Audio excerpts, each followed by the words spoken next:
Family గొడవలతో Mohan Babu కుటుంబం మరోసారి వార్తల్లో నిలిచింది. నిన్న తన కారు పోయిందని పోలీసులు ఆశ్రయించిన మంచు మనోజ్ ఇదంతా తన సోదరుడు మంచు విష్ణు చేయిస్తున్నాడంటూ ఆరోపించారు. ఈ క్రమంలో ఇవాళ ఉదయం జలపల్లిలోని మోహన్ బాబు ఇంటి వద్దకు చేరుకున్న ఆయన గేటు బయట బైఠాయించి నిరసన తెలిపారు. ఈ సందర్భంగా మీడియాతో మాట్లాడిన మంచు మనోజ్ కీలక వ్యాఖ్యలు చేశారు. తమది ఆస్తి గొడవ కాదన్నారు. తన జుట్టు విష్ణు చేతుల్లో పెట్టేందుకు ఇలా చేస్తున్నారని ఆరోపించారు. ఇంట్లో తన పెంపుడు జంతువులు వస్తువులు ఉన్నాయని వాటి కోసమే ఇక్కడికి వచ్చానని తెలిపారు.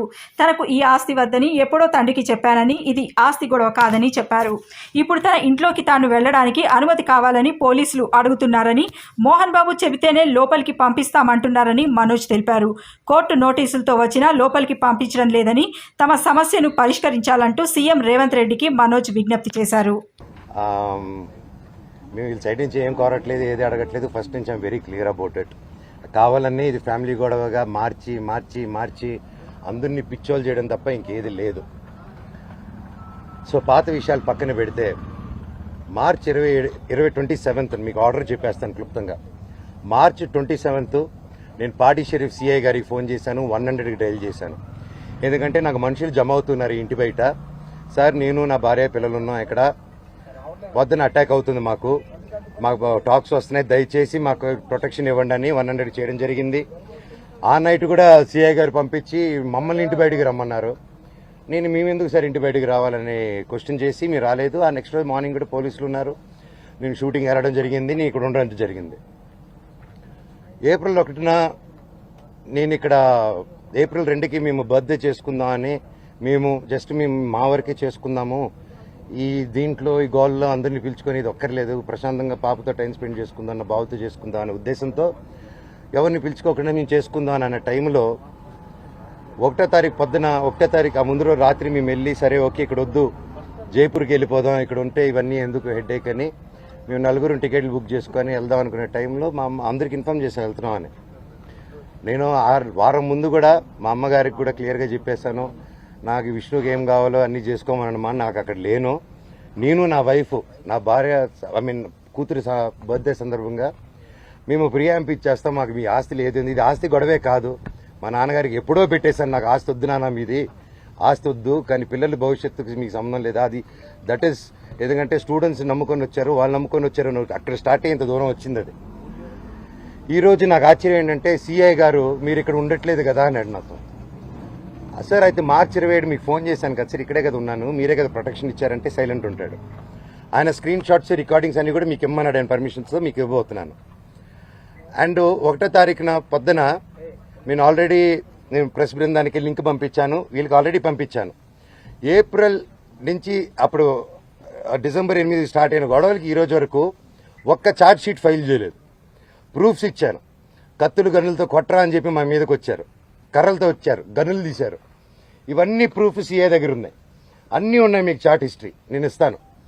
అయినా కూడా ఈరోజు పడలేదు. ఓకే సార్, సార్ కనీసం నా ఇంటికి దౌర్జన్యంగా వచ్చారు. ఆ రోజు పొద్దున్న నేను ఉంటే నా పెట్స్ ఉన్నాయండి, లోపల 3 పెట్స్ ఉన్నాయి, నా రూము అన్ని నా చిన్నప్పటి నుంచి వస్తువులు, నా పిల్లల వస్తువులు, నా భార్య వస్తువులు. అంటే ఒక మగాడు నేను ఊర్లో ఉన్నప్పుడు లేని ధైర్యం, నేను ఊరు దాటిన వెంటనే జైపూర్కి పాపనెత్తుకొని వీడు పాప బర్త్డే బిజీలో ఉంటాడు, ఈ టైంలో కొట్టొచ్చని కేవలం విష్ణు ప్లాన్ వేసుకొని తెల్లారుజామున ఏప్రిల్ 1 5:40కి ఇదే రోడ్లో ఉన్న కెమెరా సీసీటీవీ, మా ఇంట్లోనే సీసీటీవీలు వాళ్ళు ఫేమస్ కదా, పోయినసారి గొడవ అయినప్పుడు వాళ్ళు నా మీద కంప్లైంట్ వేసి వాళ్ళే సీసీటీవీ దాచిపెట్టారు. ఇప్పుడు కూడా మీరు వెళ్ళి అడగండి, సీసీటీవీ వాళ్ళు ఎంటర్ అయింది ఎవరు, వాళ్ళు ఇస్తే సగం గుండు కొట్టుకుని తిరుగుతాను నేను వీధంతా. వాళ్ళ సమస్య లేదు ఎవరు మీకు, ఎందుకంటే వాళ్ళు చేసింది దొంగ పని. నంబర్ 1, కమిషనర్ గారు బైండ్ ఓవర్ని క్రాస్ చేశారు, మల్టిపుల్ టైమ్స్ క్రాస్ చేశారు. జనరేటర్లో షుగర్ పోయడం దగ్గర నుంచి, మా వాళ్ళని కొట్టడం దగ్గర నుంచి, వాటర్ పంపులు ఇంటికి కట్ చేయడం, పగలు కొట్టడం నుంచి, కరెంటు కట్ చేయండి ఆ ఇంటికి అని చెప్పడం నుంచి ప్రతి ఒక్కటి ఈ మనోజ్ గారి దగ్గర ప్రూఫ్స్ ఉన్నాయి. వాళ్ళ దగ్గర ఒక్క ప్రూఫ్ మనోజ్ మీద తప్పని చెప్పమానండి, నేను సాక్షాత్ అందరి కాళ్ళ మీద పడి నేను సారీ అడుగుతాను. ఒక్క ప్రూఫ్ చూడు, పోనీ నేను ఆస్తి అడిగినట్టు ఒక్క ప్రూఫ్ చూపిమనండి. వాళ్ళు చెప్పేది ప్రతిదీ అబద్ధం. ఏప్రిల్ 1వ తారీఖున దౌర్జన్యంగా 30-40 కార్లు, ఆ వీడియో కూడా ఇచ్చాను మీకు, 30-40 కార్లు ఇదే వీధిలో వచ్చి మా సెక్యూరిటీ గేట్లు దూకి స్టంప్స్లో బూతులు మాట్లాడి నా సెక్యూరిటీని కొట్టి 3 గంటల వరకు బంధించారు లోపల. నేను 100కి చేశా, పోలీసుకి చేశా, సార్ కమిషనర్ గారికి చేశా, డీసీపీ గారితో మాట్లాడారు మా వైఫ్, సార్ ఇలా అయింది, పెట్స్ ఉన్నాయి, అన్ని పగలగొడుతున్నారు. మా వస్తువులన్నీ లోపల, నా రూమ్ వస్తువులన్నీ పగలగొట్టేశారు. నా బాబు ఫొటోస్, నా పాప ఫొటోస్, చిన్నప్పటి నుంచి ఉన్న వస్తువులు, నా పాప కోసం ఉన్న చిన్న చిన్న నగలు మేము బర్త్డే కోసం కొనుక్కున్నట్టువి ప్రతిదీ పగలగొట్టి ఎక్కడేశారో కూడా తెలియట్లేదు. నా కారు, నా 2016లో కొనుక్కున్న నా కారు టో చేసుకొని ఆల్మోస్ట్ 9 ఇయర్స్ కారు. నాకు చిన్న చిన్న నేను పాత వస్తువులు అన్నీ ఎత్తి పెట్టుకుని ఉంటానండి, నేను అవే వాడుకుంటూ ఉంటాను. అండ్ నాకు ఆ సోకులు లేవు. అది తీసుకొచ్చి ఆ కారుని టో చేసుకొని తీసుకొచ్చేసి వెళ్ళిపోయి ఆ రోడ్డు మీద వదిలేరు. నా మా వైఫ్ కారు మినీ కూపర్, దాన్ని టో చేసుకొని తీసుకొచ్చి ఆ గ్రౌండ్లో వదిలేరు. ఆ గ్రౌండ్లో వదిలి అక్కడ ఖర్చీపులు కట్టుకొని రౌడీ షీటర్లు అందరు దిగి దగ్గరుండి దాన్ని టో చేసుకొని మళ్ళీ తీసుకెళ్ళి అక్కడ వదిలేరు. ఇవన్నీ గురువారెడ్డి గారికి, అవునా ఇంత గలీజ్గా ఎందుకు చేస్తున్నారు, ఇది బాగాలేదు మనోజ్ గారు అని చెప్పి సీఏ గారు చాలా ఫీల్ అవుతున్నారు, కానీ యాక్షన్ తీసుకోలేదు. నేను వెళ్ళండి సార్ మా వాళ్ళు అన్నారంటే ఇంటికి వెళ్ళారు. ఇంటికి వెళ్ళి మా సెక్యూరిటీ ఎక్కడని చూశారు, వచ్చేసారు. సెక్యూరిటీ ఏమేస్తంటే నేను వెళ్ళి అడిగాను, వాళ్ళు ఎవరు లేరంటున్నారు మనోజ్ గారు అన్నారు. సార్ నా ఇంట్లో అంతమంది దూరిపోయి అంత 5 ఎకరాలు అక్కడ ఉండే 3 acres ఇంట్లో మీరు అక్కడ లేదు అంటే ఎలా సార్, మీరు వెతికారంటే నాకు చేశారా సార్ అంటే అది లేదన్నారు. అక్కడ లేరు మనోజ్ గారు, నేను ప్రొటెక్ట్ చేస్తా అన్నారు. ఇది పొద్దునైంది. సాయంత్రం 3 గంటలకి ఇదే మనుషుల సెక్యూరిటీ గార్డుని కారులో వేసుకొని వాళ్ళతో బెదిరించి వాక్కుమూలన తీసుకొని సిఐ గారికి వచ్చి పోలీస్ స్టేషన్లో అప్పచెప్పారు. ఇప్పుడు పొద్దున అదే సిఐ గారు అక్కడ ఎవరు లేరన్నారు. ఇప్పుడు తిరిగి అప్పచెప్పారు. సార్ మీకే ఇది చేశారు కదా, మీరే నాకు అఫీషియల్గా చెప్పున్నారు, కేసు కట్టండి సార్ అంటే కట్టట్లేదు. పోనీ వాళ్ళిద్దరు సెక్యూరిటీలు సార్ మమ్మల్ని కొట్టారని కేసు పెడుతుంటే వాళ్ళు కేసు తీసుకోవట్లేదు. ఆ నోట్ చేసుకుని ఎఫ్ఐఆర్ చేయాలంటే ఇదంతా నేను పై వాళ్ళతో మాట్లాడాలి, నేను నాకు రైట్ లేదు అంటున్నాడు. పోనీ నేను జైపూర్ నుంచి ఒక పక్క పాప బర్త్డే సెలబ్రేట్ చేసుకుంటూ జైపూర్ నుంచి మెయిల్ పెట్టాను, సార్ ఇలా జరుగుతుంది, గివ్ ప్రొటెక్షన్, కనీసం నా పెట్స్కి ఏం చేయకుండా చూడండి అనేసి యాజ్ సింపుల్గా నేను పెట్టాను. దానికి కలెక్టరేట్కి పెట్టాను, అందరికీ పెట్టాను. పెడితే నో రిప్లై. దానికి నేను డిజిటల్ సిగ్నేచర్ చేసి పంపించాను, నో రిప్లై. ఇవంతా చల్లవు అని చెప్పి సీఏ గారు చెప్పారు. పోనీ కంప్లైంట్ వచ్చింది కదా సార్, యాక్షన్ తీసుకుంటే లేదు. సరే నేను ఊరి నుంచి వచ్చాను, ఊరి నుంచి వచ్చింది ఇమీడియట్గా కంప్లైంట్ డ్రాఫ్ట్ చేసి. ఈ గ్యాప్లో ఏమైంది, అదే రోజు 1వ తారీఖు బార్జిన్ అయ్యారా, నేను జైపూర్కి వెళ్ళానా, అదే రోజు నైటు విష్ణు ఎక్కువ అతను ఫాలోయింగ్ కారు ఉంటుంది, ఎక్కువ కారులో అతను మనుషులు వచ్చి నా నార్సింగ్లో నా ఆఫీస్కి గోడలు దూకి లోపలికి వచ్చి నా కారుని దొంగ కీ పెట్టి స్టార్ట్ చేసుకొని ఆ కారు దొంగతనం చేశారండి. అంటే ఎందుకింత దరిద్రానికి దిగజారుతున్నాడో నాకు అర్థం కావట్లేదు. ఎందుకింత నేను కేవలం నా భైరవం, నా కన్నప్ప మీదకి నా భైరవం వదులుతాను, ఇది కాదు మనం పోట్లాడాలంటే ఎండి ధరల మీద పోరాడదాం, పని మీద పోరాడదాం, హెల్తీగా పోరాడదామని నా భైరవం వదులుదాం అనుకున్నాం సినిమా. ఇంకంతే భైరవం వదులుతున్నా అనేసరికి టెన్షన్ అయిపోయి కన్నప్ప పోస్ట్పోన్ చేసుకున్నాడు. ఆ కోపం ఎలా చేసుకోవాలో తెలియక నా మీద ఇదంతా రుద్దుతున్నారు. ఇమీడియట్గా డైవర్షన్. ఇప్పుడు మా అమ్మగారికి మా నాన్నగారికి వాళ్ళకి అవసరం అండి ఈ వయసులో. విష్ణు నాకంటే 4 సంవత్సరాలు పెద్దవాడు, అతనికి 4 పిల్లలు ఉన్నారు, వచ్చి మాట్లాడడం తెలియదా, కూర్చొని మాట్లాడమని అడుగుతున్నాను నేను. పెద్దోళ్ళని కూర్చొని పెట్టి అడుగుతున్నా, మాట్లాడలేరా? ఇవన్నీ కాకుండా ఇలా పోలీస్ ఆఫీసర్తో హైకోర్టు నుంచి నాకు ఆర్డర్ వచ్చిందండి. ఇది బాగా వినండి సార్, హైకోర్టు నుంచి క్లియర్ ఆర్డరు, నేను కానీ ఇక్కడ కానీ డిస్ప్యూట్ జరిగేంత వరకు మేము ఇక్కడ ఉండొచ్చు, ఇద్దరు నేను ఎవరు ఉండకూడదని చెప్పాల. కలెక్టరేట్ దగ్గరికి వెళ్ళారు, నేను అమ్మ వచ్చి ఉండొచ్చు, నేను ఏం చేయట్లేదు, ఇదిగోండి అనేసి నా ఫైలు అప్పచెప్పాను నేను వాళ్ళకి. నేను వీళ్ళకి సినిమాలు పనిచేసినప్పుడు, నేను క్యాంపస్కి పనిచేసినప్పుడు ₹1 ట్రాన్సాక్షన్ వాళ్ళ దగ్గర నాకు వచ్చిందని చెప్పానండి. ఈ రోజు వరకు ఈ మనోజ్ ₹1 తీసుకోలేదు నా కుటుంబం నుంచి, ₹1 తీసుకోలేదు ఏ సినిమాకి.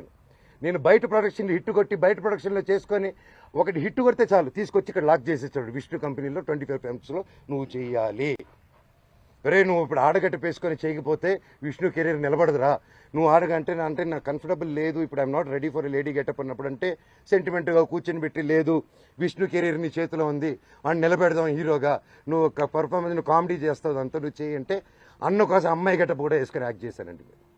ప్రతిదీ చేశాను, వాళ్ళకి స్టంట్స్ డైరెక్ట్ చేశాను, సాంగ్స్ కంపోజ్ చేసి పెట్టాను, ప్రతి గొడ్డు చాకరీ చేసి పెట్టాను వాళ్ళకి. గ్రాఫిక్స్ నేను గ్రాఫిక్స్ చదువుకుంటే అతను గ్రాఫిక్స్ కంపెనీ పెట్టుకున్నాడు, మా నాన్న థియేటర్ పెట్టుకుంటే ఇతను సమోసాలు అమ్ముకుంటాడు. సో అది ఇతనికి ఉన్న ఇది, ఇట్స్ ఓకే. సో మొన్న ఇప్పుడు coming to the point, high court order ఇచ్చిందండి, మేము ఉండొచ్చు వాళ్ళు ఉండొచ్చు, వీక్లీ వన్స్ పోలీసు రావాలని. వీళ్ళు ఏం చేశారు, లోవర్ కోర్టుకి వెళ్ళి, అండ్ మాకు కేవేట్ వేస్తున్నాం అక్కడ, మీకు అందరూ తెలిసేది. లోవర్ కోర్టుకి వెళ్ళి రంగారెడ్డి కోర్టుకి వెళ్ళి దొంగ డాక్యుమెంట్ ఇచ్చి కేవేట్ ఉందని అబద్ధాలు, కేవేట్ లేదని అబద్ధాలు చెప్పి జడ్జి గారికి దొంగ ఆర్డర్ తీసుకొచ్చారు. కోర్టుని చీట్ చేశారు, కోర్టుని చీట్ చేసి స్టే తెచ్చారు. ఆ స్టే కూడా నాకు రాలేదండి. నేను ఇంట్లో నుంచి బయలుదేరడం, ఇల్లంతా ధ్వంసం చేసేయడం. పోలీసులు చెప్పారు, 1వ తారీఖు చెప్పా, 2వ తారీఖు చెప్పా, నాకు నోటీస్ వచ్చింది తెలియదు, ఏం తెలియదు. ఇంట్రా రాజ్యాంగ ధైర్యం అనుకుని సార్ ప్లీజ్ సార్ అంటున్నాను, వినట్లేదు.